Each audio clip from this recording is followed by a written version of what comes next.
வாடகை வீட்டுல தான் இருப்பேன்னு எனக்கு 40 பவுன் நகை போட்டாங்கம்மா எங்க வீட்டுல. அதை வித்து கீழே வீட கட்டணும். ஒரு பால் ஒரு தூய்மையா இருந்தா எப்படி இருக்கும்? அதுல வந்து ஒரு துளி விஷம் கலந்தாலும் அது விஷமா. இப்ப நான் கொஞ்சம் விஷமாயிட்டேன்னு நான் நினைக்கிறேன். அது ஒண்ணும் தெரியாத ஒரு பூமுட்டையை கட்டிக்கிட்டு நம்ம நிஜமா சொல்றேன். அம்மாவுக்கு செய்யாதவன் அப்புறம் கோடிக்கணக்கில் சம்பாதிச்சானே என்ன கேட்டா அவன் பிச்சைக்காரன் தான். என்னதான் வந்து காக்காக்கு வந்து வெள்ளை பெயிண்ட் அடிச்சு விட்டாலும் அது ஒரு மாதிரி அது இயற்கைக்கு மீறின ஒரு செயலாயிரும். ஓடுகிற தண்ணியில உரசி விட்டே சந்தனத்தை சேர்ந்துச்சோ சேரலையோ. இப்போ நம்ம யார் வீட்டுக்கு வந்திருக்கோம் தெரியுமா? நம்ம தீபக்கா வீட்டுக்கு வந்திருக்கோம். ஸோ வாங்க அங்கே போய் பார்க்கலாம்.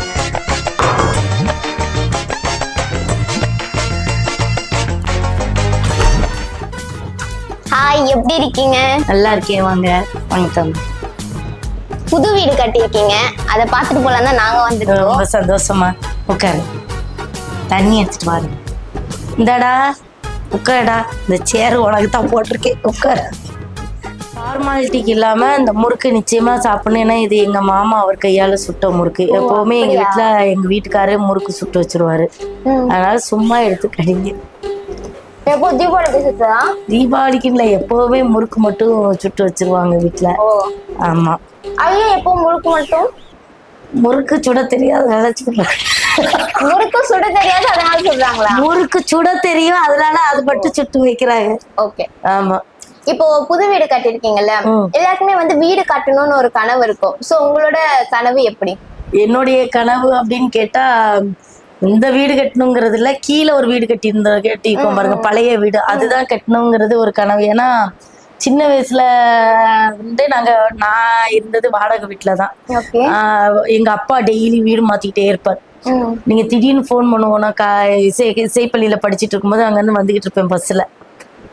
ஏமா அந்த ஆள் ஏதோ சொல்லிட்டா, நான் வீட்டை காலி பண்ணிட்டேன், நீ வந்து இந்த தெருவுல இந்த இதுல வீடு இருக்கு, அந்த முல்லைக்காட்டுல வந்து இறங்கிரு, இல்லைன்னா வந்து இடைநிலையில இறங்கிரு அப்படின்ட்டு போன் பண்ணுவாரு.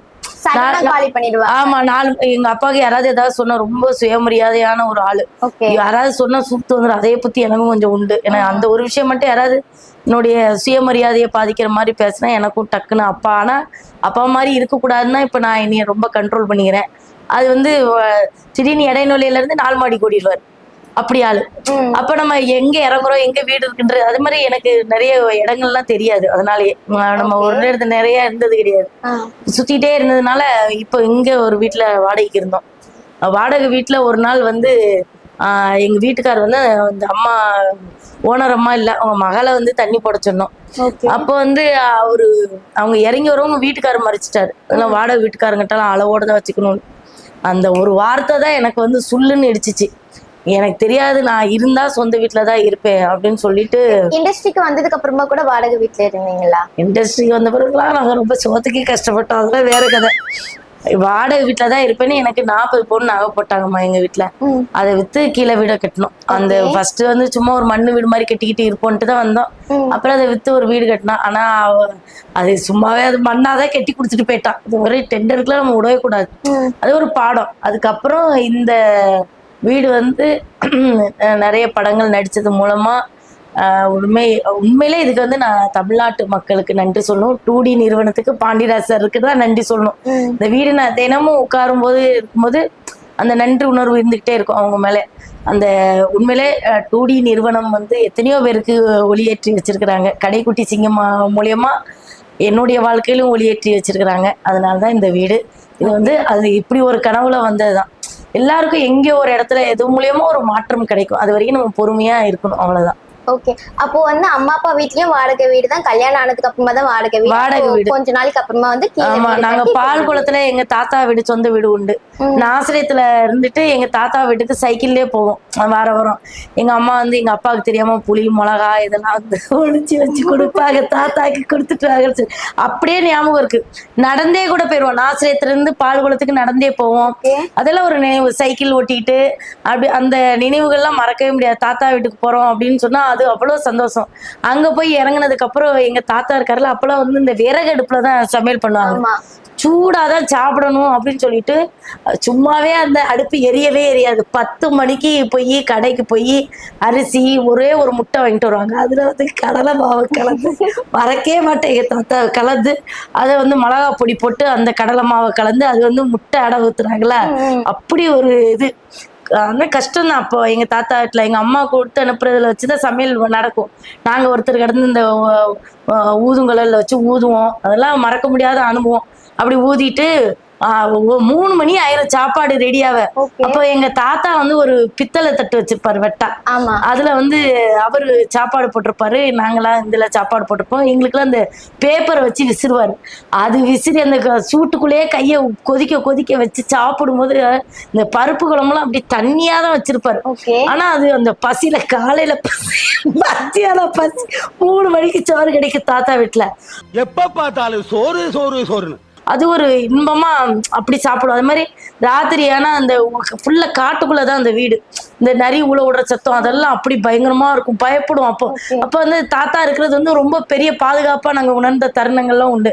அந்த மாதிரி தாத்தா வீட்டுக்கும் நாசரத்துக்கும் பால்குளத்துக்குமான எங்களுடைய பந்தம் வந்து ரொம்ப அந்த நினைவுகள் வந்து எங்களுக்கு மறக்கவே முடியாது. இந்த வீடு கட்டும் போது ஏதாச்சும் உங்களுக்கு எமோஷனலா அட்டாச் இருக்கும்ல, அந்த மாதிரி எமோஷனலா அட்டாச்மெண்ட் ஆனதுன்னா இந்த வீடு அப்படியெல்லாம் நான் பெருசா எமோஷனல் அட்டாச்மெண்ட் ஆகி ஒரு வீட்டை கட்டுறது அப்படிலாம் வீடு கட்டணும் அப்படின்ற ஒரு ஆசை கீழேயே நிறைவேறிடுச்சு.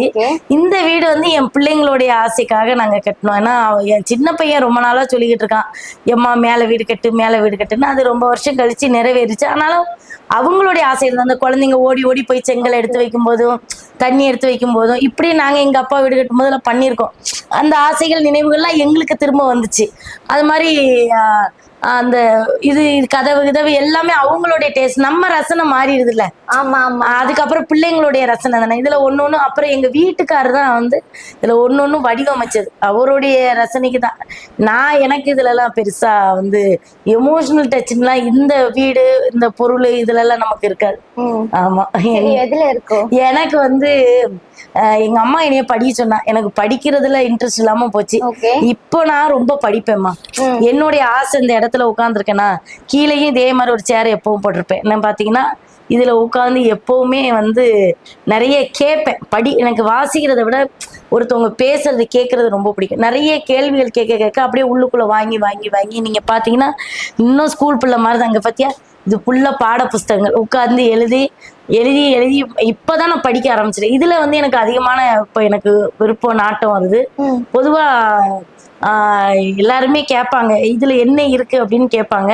ஆனா உண்மையிலேயே நானும் அப்படி கேட்ட பிள்ளைதான். ஆனா படிக்க படிக்க அது மேல உள்ள ஆர்வம் ஒரு விஷயத்தையும் நம்ம வந்து கத்துக்கிடும் போது அது வந்து எனக்கு ரொம்ப ஒரு மன திருப்தியை கொடுக்குது. நீங்க எவ்வளோ ரூபாய் செலவு பண்ணி நம்ம என்னென்னத்தையோ வித்தியாசமா பார்த்தாலும் அது ஒண்ணுமே இல்லை. இந்த சாப்பிட்றது நம்ம ஒரு காலத்துல ரொம்ப சாப்பிடணும்னு ஆசைப்படுவேன். இப்போவும் எனக்கு அந்த சாப்பாடு விதவிதமா சாப்பிடணும் அப்படின்ற ஒரு ஆசை அது போகவே இல்லை.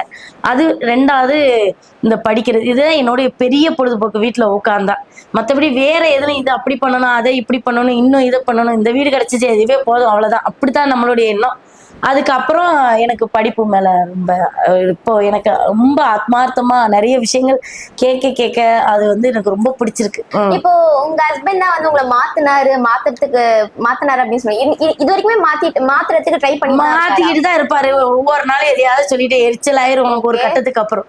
எப்போ நான் எங்க வீட்டுக்கார்ட்ட சில நேரம் கோவம் தான் ஒரே ஒரு வார்த்தை சொல்லுவேன், மாமா அதாவது இந்த முயலும் ஆமை ஒரு கதை சொல்லுவாங்க. ஆமையா இருந்தா தான் அழகு, முயலும் முயலாத்தான் இருந்தா அழகு. நீங்க ஆமைய போய் முயல் வேகத்துக்கு ஓடுனா அது வந்து இயற்கையை மிஞ்சிய ஒரு செயல். நீங்க அதை செஞ்சு செஞ்சு ஒரு நார்மலா இப்ப எனக்கு யதார்த்த குணம் எதுக்குறதே எனக்கு தெரியாது. அறிவாளியா இல்ல ஒண்ணும் தெரியாத பிள்ளையா இல்ல என்னன்னே எனக்கே நான் யாருன்றதே எனக்கு. ஏன்னா நான் வந்து திருமண வாழ்க்கைக்கு முன்னக்கூட்டி நான் வந்து இப்ப இவ்வளவு தெளிவா பேசுறேன். எனக்கு அனுபவம் தான் எல்லாம் சொல்லி கொடுத்துச்சு.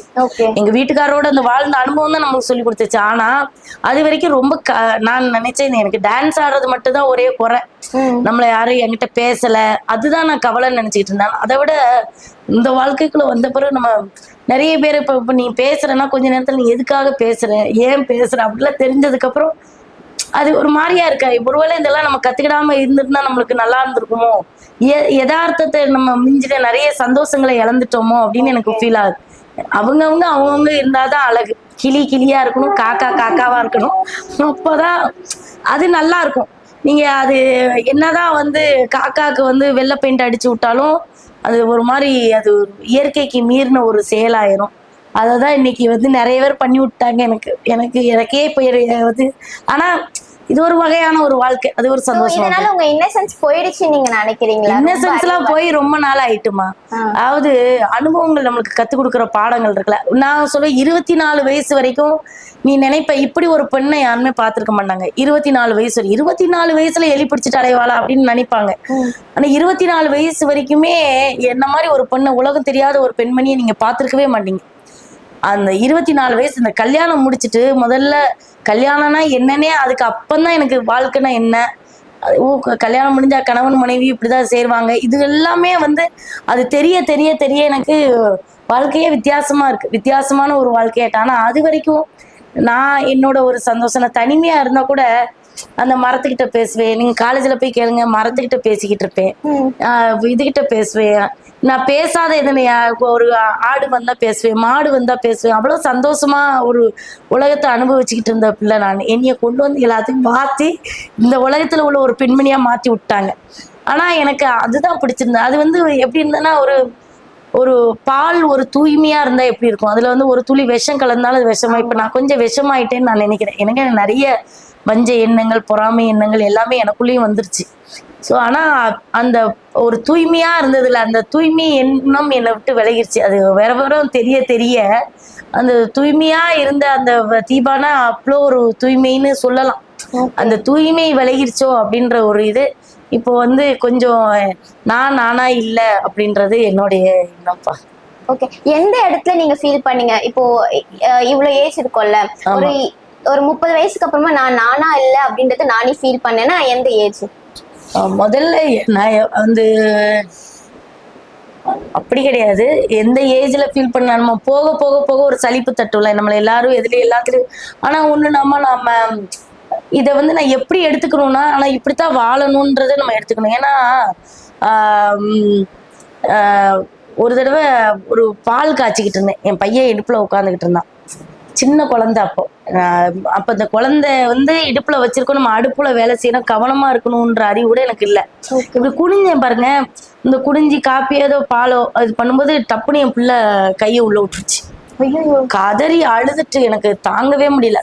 அதே மாதிரி மீன் குழம்பு ஒரு தடவை வச்சுட்டு அப்போ கொதிக்க எடுத்து கொண்டு வந்து வச்சுட்டு இப்படி திரும்புறக்குள்ள குழந்தை தவழ்ந்துட்டு இருக்கு. அப்ப அந்த குழந்தைகிட்ட அதை வைக்க கூடாதுன்னு கூட எனக்கு தெரியல.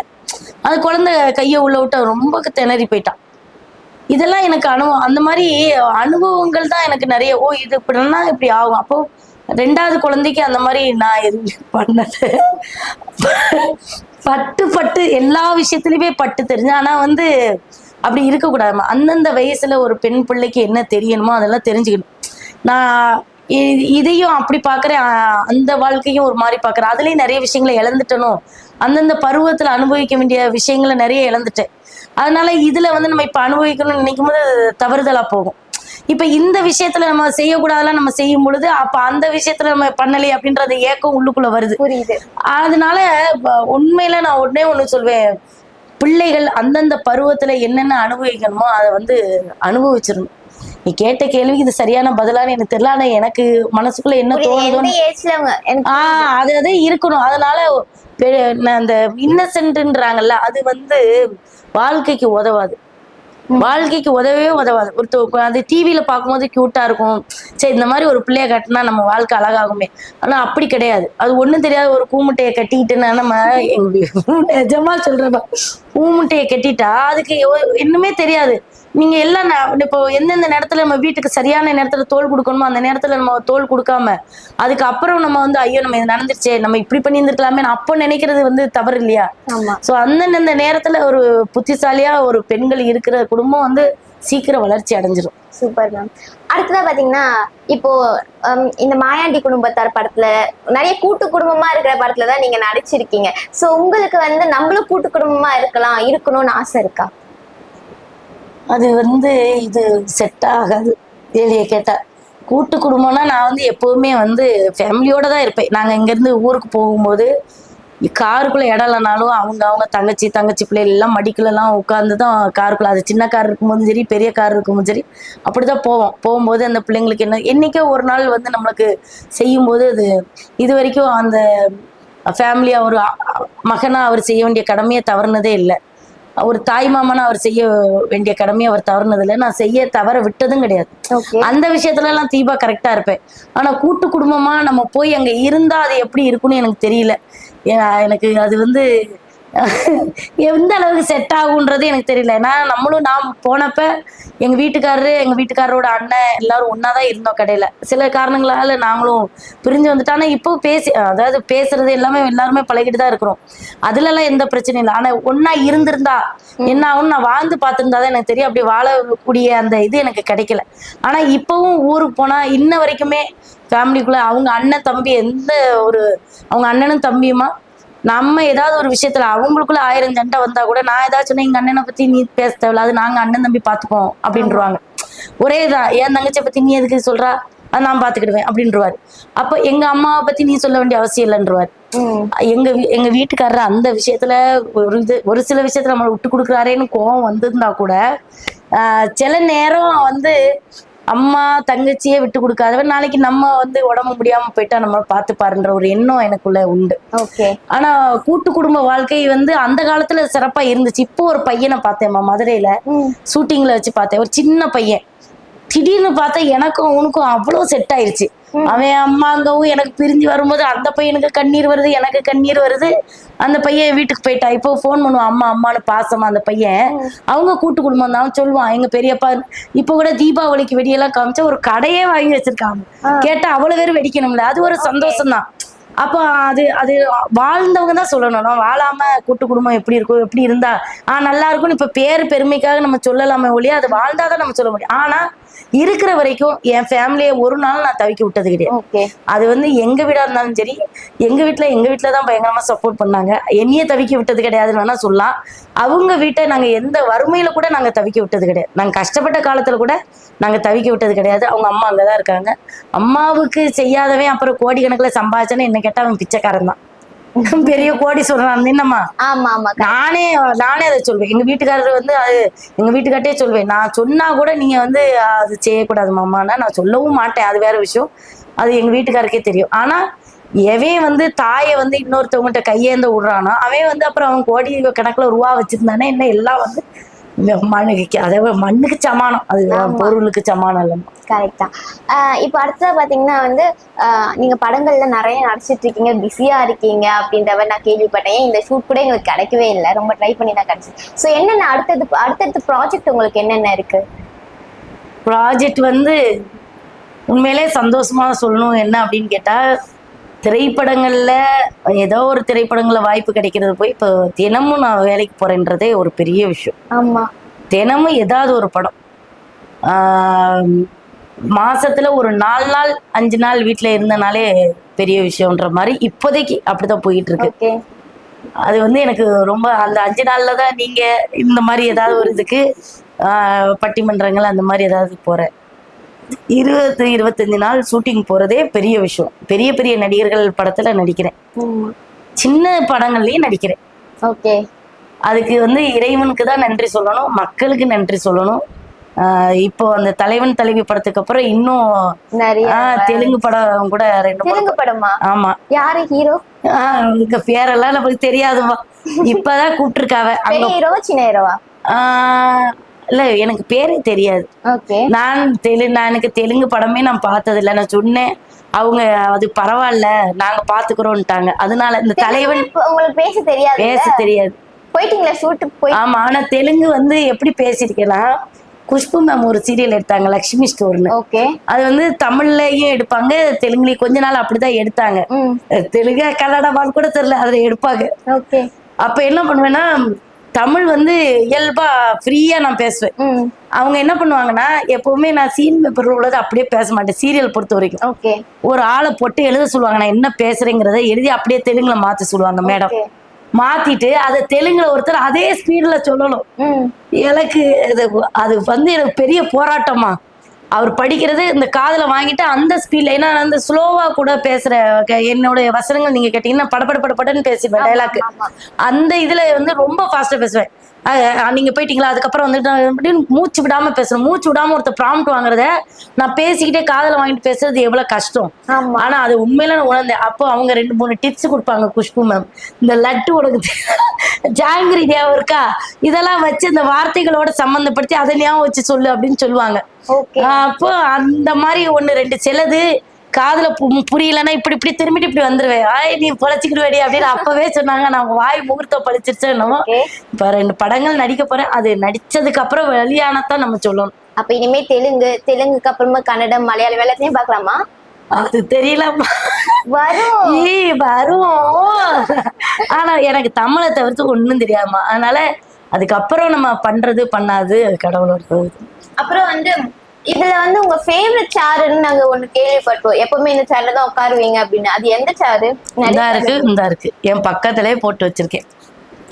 இது வந்து படிக்கும் போது எழுதும் போது இது வச்சுக்கிடுவேன். கேட்கும் போது இதுல உட்காந்து அப்படியா கேக்குறது. சினிமா பாடல்கள் சம்பந்தமா கேட்கும் போது பொதுவா என்ஜாய் பண்றது இதுல உட்காந்து. ஒரு இது சொல்றேன், நீ கேள. மேகத்தை தூது விட்டா திசை மாறி போகும்னு தாகமுள்ள மச்சானே தண்ணிய நான் தூது விட்டேன். தண்ணிக்கு இந்த கண்ணி தந்தனுப்பும் முத்தமெல்லாம் எண்ணிக்கை குறையாம எப்ப வந்து தரப்போற. நீ என்னமோ இது பெரிய கவிதைன்னு நினைப்பது ஒரு பாட்டு. ஓடுகிற தண்ணியில உரசி விட்டே சந்தனத்தை சேர்ந்துச்சோ சேரலையோ செவத்த மச்சான் நெத்தியிலே. கேட்டது இல்லையா? இல்ல, பழைய பாட்டு. இந்த மாதிரி பாடல்கள்லாம் இங்க இருந்து கேட்டு அப்படியே மனப்பாடம் பண்ணுவேன். இதே இது மகாபாரதம் ராமாயணம் எல்லாம் கேட்கும் போது இதுல உட்காந்து மனப்பாடம் பண்ணுவேன். இங்க பாரு, இந்த சேர் சினிமாக்கு இந்த சேர். ஆமா, அது இங்க பாரு. இது இன்னைக்கு படிச்சது. என்ன இருக்கு அதுல? ஆலிசூல் உலகமெல்லாம் பரதனே ஆள நீ போய் தாள் இருஞ்சடைகள் தாங்கி தாங்க அருந்தவம் மேற்கொண்டு பூலி வெங்கானம் நன்னி புண்ணிய துறைகள் ஆடி 7-2 ஆண்டின் வா என்று இயம்பினன் அரசன் என்றாள். இது என்னன்னு தெரியுதா? புரியல. இது வந்து தசரதன் வந்து கைகை கதை கேள்விப்பட்டிருப்ப. இப்ப வந்து இந்த கைகை கிட்ட அவர் சொல்லிடுவார், நான் போய் என் பையனை வந்து வெளியில போன்னு சொல்ல மாட்டேன், நீ சொல்லு அப்படின்றவார். ஆனா கைகைக்கு ராமன் மேல அளவுக்கு அதிகமான பாசம். அதனால சொல்லும் பொழுது அவளுக்கு வார்த்தைகள்லாம் தடுமாறு. டைரக்டா நீ வெளியில போ அப்படின்னு அவளை சொல்ல மனசு வரல. ஒன்னொன்னா சொல்றான். அததான் இந்த பாட்டுல சொல்லியிருப்பாங்க. இதெல்லாம் வந்து படிச்ச உடனே நிறைய பேர் சொல்றாங்க, தீபாக்கா வர ரொம்ப ஜாலியாயிட்டு வராங்க. இதுல படிச்சு இந்த மாதிரி பர்வீன் சுல்தானம்மா, இலங்கை சேராது இவங்கெல்லாம் பேசுறத பாடப்பாட பள்ளிதான் நான் வந்து ஒப்பிக்கிறேன். வந்து ஒரு மாணவி, ஒரு ஆசிரியர் சொல்லி கொடுக்கறத ஒரு மாணவி வந்து சொல்ற மாதிரி. இதுல தவறு இருந்தா மன்னிக்கணும். இன்னும் கொஞ்ச நாள் ஆகும் பக்குவம் ஆகுறதுக்கு. அதனால நான் புது பேச்சாளர். அதனால இது மாதிரி படிக்கும்போது இந்த மாதிரி சொல்லி இதே மாதிரி அவங்க சொன்ன மாதிரியே நம்ம வந்து எழுதி வச்சு இந்த மாதிரி சொல்லி பார்ப்பேன். இந்த புத்தகங்கள் எல்லாம் எழுதி வச்சிருக்கேன். இந்த மாதிரி எனக்கு ரொம்ப பிடிச்சமான ஒரு பொழுதுபோக்குமா. செய்ய போத்தே నేను చంద్రముఖి కాదురా, చంద్రముఖి కాదురా.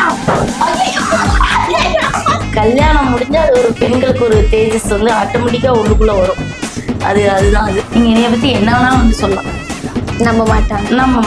ஆமா, நம்பவே மாட்டாங்க. திரையில நடிக்கலாம், வாழ்க்கையில நடிக்க வேண்டிய அவசியம் கிடையாதுன்னு நான் நினைக்கிறேன். என்னை யாராவது டென்ஷன் படுத்தி விட்டாங்கன்னா என் கையெல்லாம் நடுவும். எங்க அப்பா விட்டு கத்தி பேசுவாரு. கோவம் வந்துட்டு நான் எமோஷன் ஆயிட்டா இருந்தேன். கல்யாணம் ஆன இன்ன நாள்ல இருந்து நான் வந்து நடிக்கணும்னு ஆசைப்பட்டேன். அதுக்கு அவர் தடை சொன்னதே கிடையாது இன்ன வரைக்குமே.